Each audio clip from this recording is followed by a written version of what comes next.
Bueno, tengo el gusto de cerrar la jornada, así que bueno, es un honor.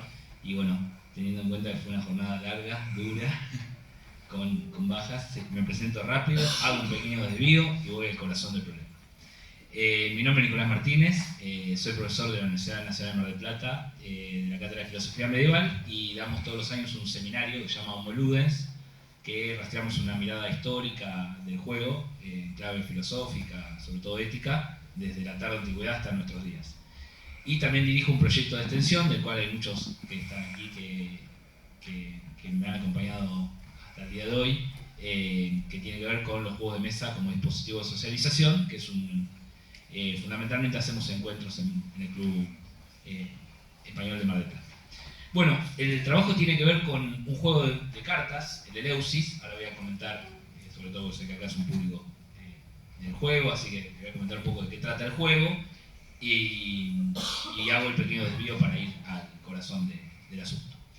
Desde los inicios de la Revolución Científica del siglo XVII, la divulgación se convirtió siempre en un problema de prioridad para los investigadores de la naturaleza. Galileo, por ejemplo, escribió en el siglo XVII, entre 1624 y 1630, un libro denominado Diálogos sobre los dos máximos sistemas del mundo, donde ponía a discutir a dos personas en defensa uno del sistema aristotélico, tolemaico, ¿no?, donde postulaba la Tierra en el centro del universo, y el sistema copernicano, ¿no?, que postulaba la idea del heliocentrismo, ¿no?, la Tierra girando alrededor del Sol. La Inquisición acusó a su autor de herejía, lo encarceló. La tradición recuerda que después de curar de la visión heliocéntrica, Galileo pronunció y sin embargo se muere. El proyecto ilustrado, y sobre todo a la cabeza de Manuel Kant, se presentó siempre como un antimisterio y observó en la no tutela religiosa un programa donde era posible separar aquello que se puede conocer, es decir, conocer científicamente, de aquello que solo se podía pensar, ¿no? Dios, alma, mundo. Heredero de esta tradición ilustrada, en las dos primeras décadas del siglo XX, todo el positivismo lógico propuso una concepción científica del mundo, con el fin de desterrar cualquier elemento metafísico del desarrollo de la ciencia, ¿no? El Círculo de Viena tenía un programa no solamente científico, sino también político y ético. Durante la década del 50, la ciencia se convierte en política de Estado. Hay un famoso asesor de la Casa Blanca, Vannevar Bush, elabora un informe conocido como Ciencia en la frontera sin fin, donde plantea cómo encauzar la tecnología en tiempos de paz o relativa paz. Pero luego de las bombas atómicas, Hiroshima, Nagasaki, y las cámaras de Auschwitz habían dejado una fuerte desconfianza en lo que hasta entonces era una empresa vinculada al saber racional y al progreso, ¿no? Empezaba una desconfianza fuerte en la ciencia. Enemigos de toda la haya, entre conspiradores, charlatanes, embaucadores, aprovecharon cada ocasión para desacreditar la empresa científica. Surgieron tendencias y orientaciones de pensamiento, a mediados del siglo XX, que vieron en la ciencia un instrumento de dominación, control y, en definitiva, de destrucción del ser humano, en las versiones más apocalípticas. Por ese entonces, la divulgación científica asomó nuevamente como una herramienta de relevancia para las sociedades democráticas, que tenían que contar con políticas científicas concretas y que ponían énfasis o bien en las ciencias básicas o en las aplicadas. Y quería destacar entre estas figuras que combatieron todo tipo de conspiraciones y contribuyeron a la divulgación científica a tres figuras. Carl Sagan, con la famosa serie Cosmos de los 80, Stephen Hawking, con el famoso libro Breve Historia del Tiempo, y el autor que me interesa hoy, y voy al corazón del problema, Martin Gardner, un filósofo y divulgador estadounidense, que a través de libros y columnas habituales en revistas científicas combatió siempre las pseudociencias y planteó juegos científicos de diversa índole. En una columna en esta revista Scientific American de julio de 1959, Gardner describe un curioso juego denominado Eleusis, ¿no? Este juego, voy a pasar ahí, están los tres personajes, este juego tenía una característica, decía Gardner, que muy pocos otros juegos tenían, que era requerir de un pensamiento inductivo, y que esto podría ser observado como una especie de analogía del método científico. El autor no es Gardner, sino que es Robert Abbott, quien lo había inventado en 1956, este juego, y lo presenta Gardner, un filósofo de la ciencia, en 1959. Gardner dice en el artículo del 59, Eleusis debería ser de especial interés para matemáticos y otros científicos debido a su sorprendente analogía con el método científico y al ejercicio de precisamente aquellas habilidades psicológicas en la formación de conceptos que parecen estar en la base de las corazonadas, hunches, decía la traducción, de los pensadores creativos. ¿De qué trata el juego?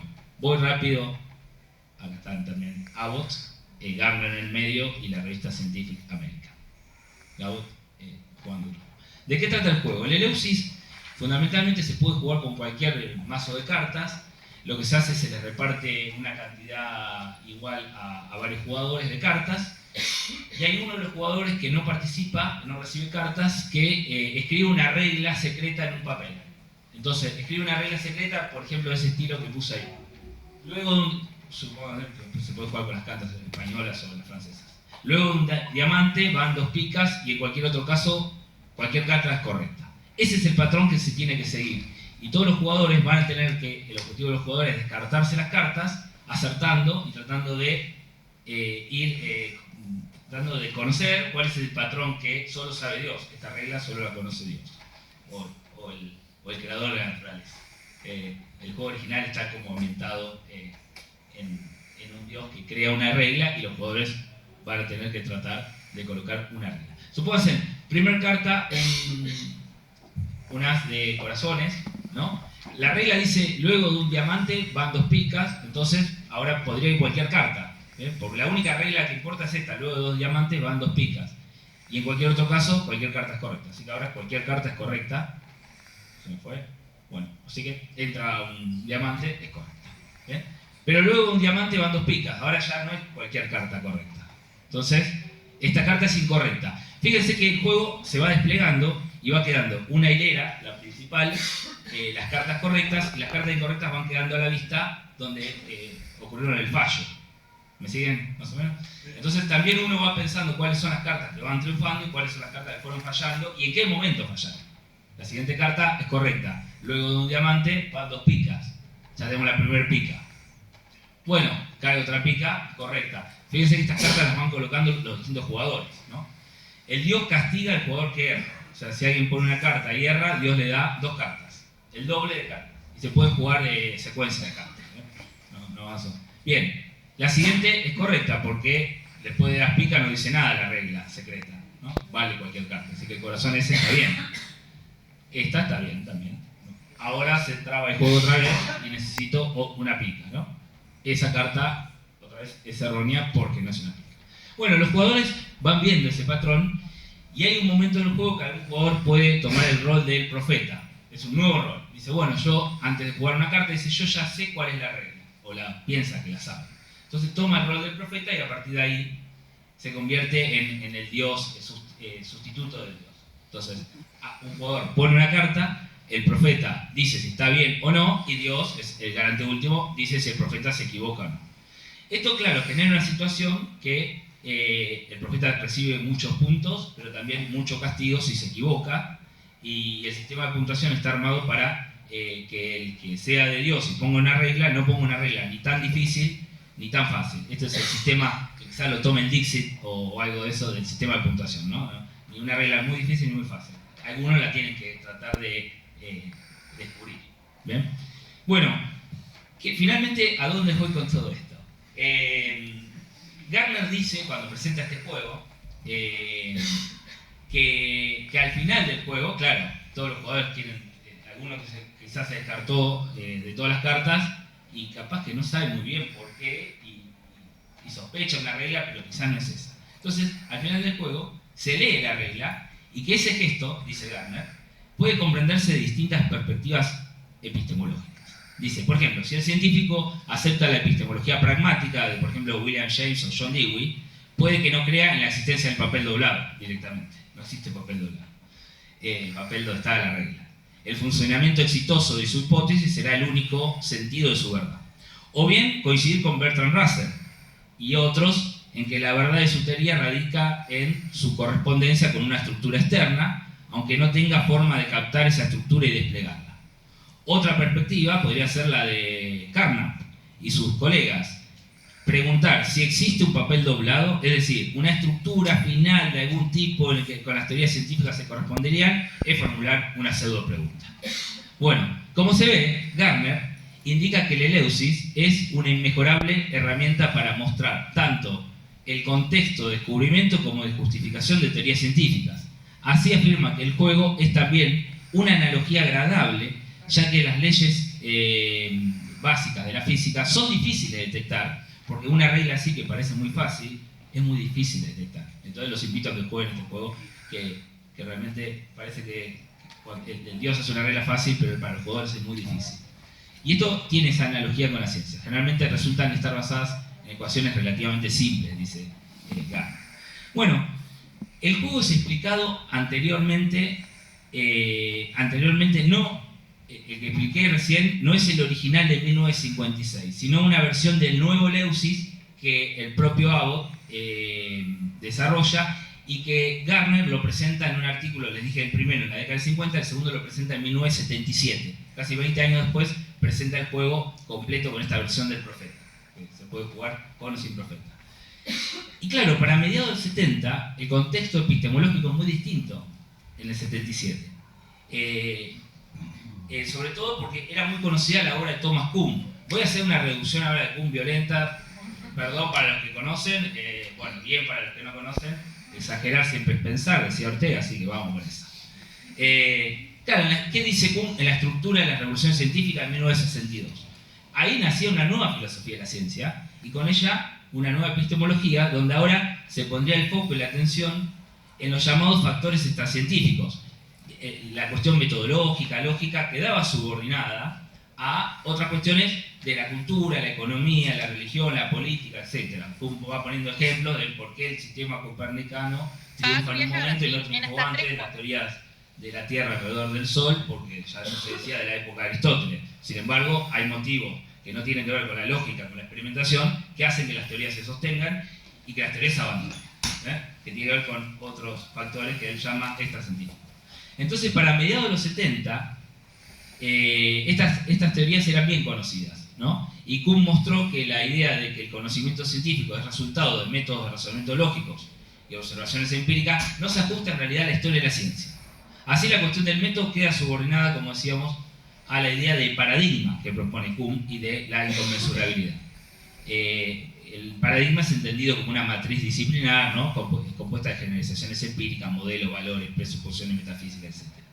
Bueno, claro, cuando surgió esta epistemología, muchos prefirieron ignorarla, ¿no? Esta perspectiva de Kuhn, porque pensaban que lo llevaba hacia tendencias irracionalistas o relativistas. Otros, en cambio, vieron en Kuhn a alguien que terminó ampliando la racionalidad científica, ¿no? Claro, y cuando Gardner presenta el juego, en el 59, Gardner dice que está permitido inventar reglas en las que los propios jugadores estén implicados. Por ejemplo, o sea, Gardner en el primer juego del 50 permitía este tipo de reglas. Fíjense, yo ahí puse una regla, fíjense, que podríamos decir que es internalista, tiene que ver solo con las cartas. Pero si yo pongo una regla que sea la siguiente, por ejemplo, si tu apellido tiene un número impar de letras, tu carta es correcta. La regla ya no está en el ámbito interno de las cartas, es extra, podríamos decirlo, es externalista, ¿no? Gardner esto lo permite en el 56. Admitía de esta manera, sin embargo, que esa regla sería engañosa, dice Gardner, engañosa.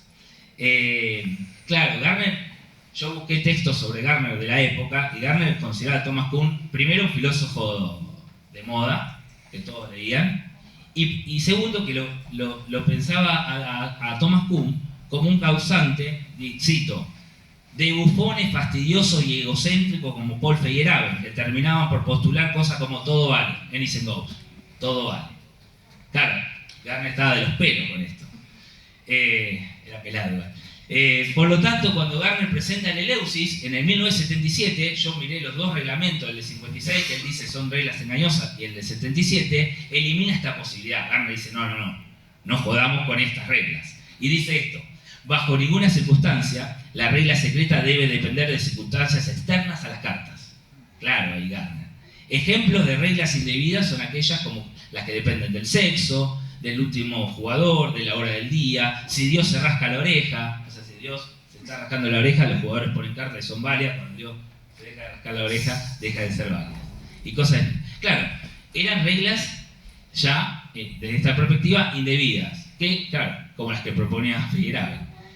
Abbott no dice ni una palabra, el autor del juego, ni una. Revisé los reglamentos, tanto de la versión del 63 como la edición de Oriol Comas y Coma del 2008, que es 10 juegos que no se parecen a nada, muy recomendable porque hay 10 juegos que realmente no se parecen a nada y muy interesantes, y Abbott no dice ni una palabra, no se mete en este debate. Esto es Garner, que es el que está interesado en esa cuestión. Bueno, me interesó también que el juego se presenta en Argentina, en el 76, en la revista del SNARP, la famosa revista que tiene 10 números, presenta el juego, y el autor de la nota, no pude descubrir quién es, consulté con uno de los editores de la revista de su tiempo, y me dijo, ¿sabés que no sé quién escribió ese artículo? Enrique Liebenthal me dijo eso.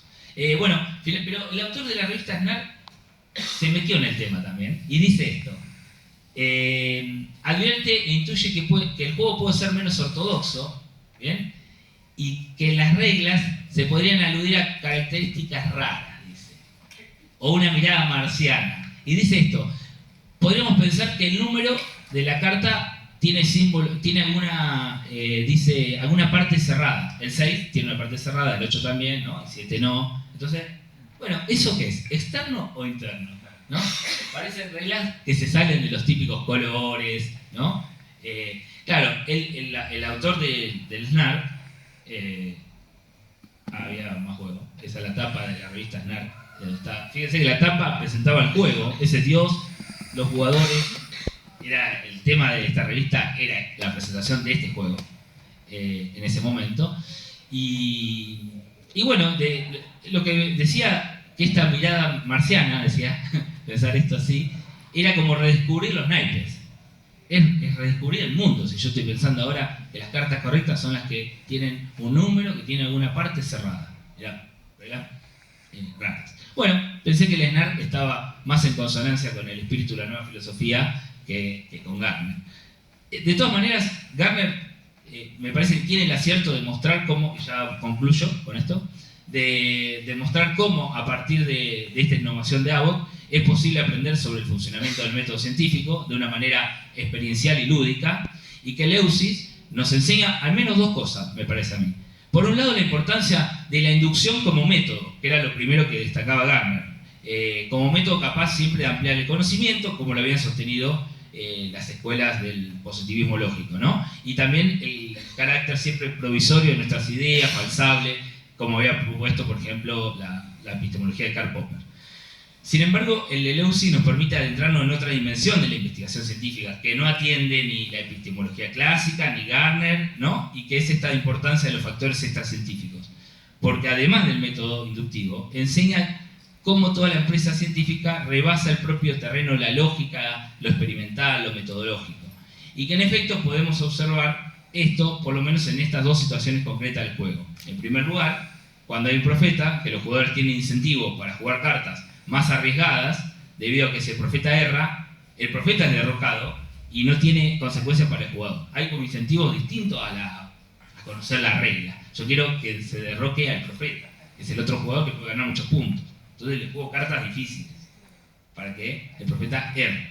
Y en segundo lugar, si permitimos reglas, por ejemplo, del tipo, inventamos reglas fueron, por ejemplo, la carta es correcta si el jugador es peronista, incorrecta si es radical. Bueno, habremos ido más allá de la racionalidad lógica empírica también, para adentrarnos en una racionalidad ampliada, o como se ha dicho tantas veces en estos días, más situada.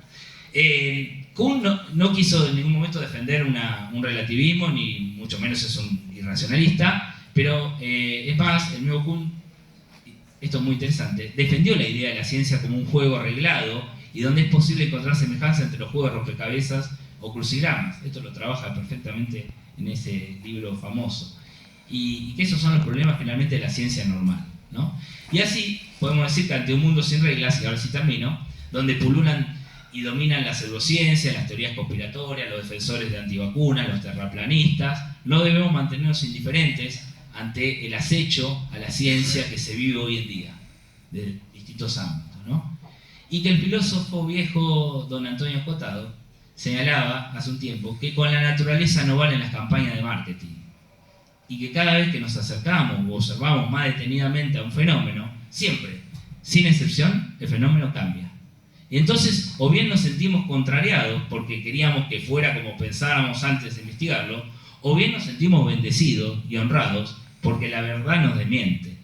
Y esta última actitud, sentirnos honrados cuando la verdad nos desmiente, es lo que diferencia a los investigadores de los meros confirmadores.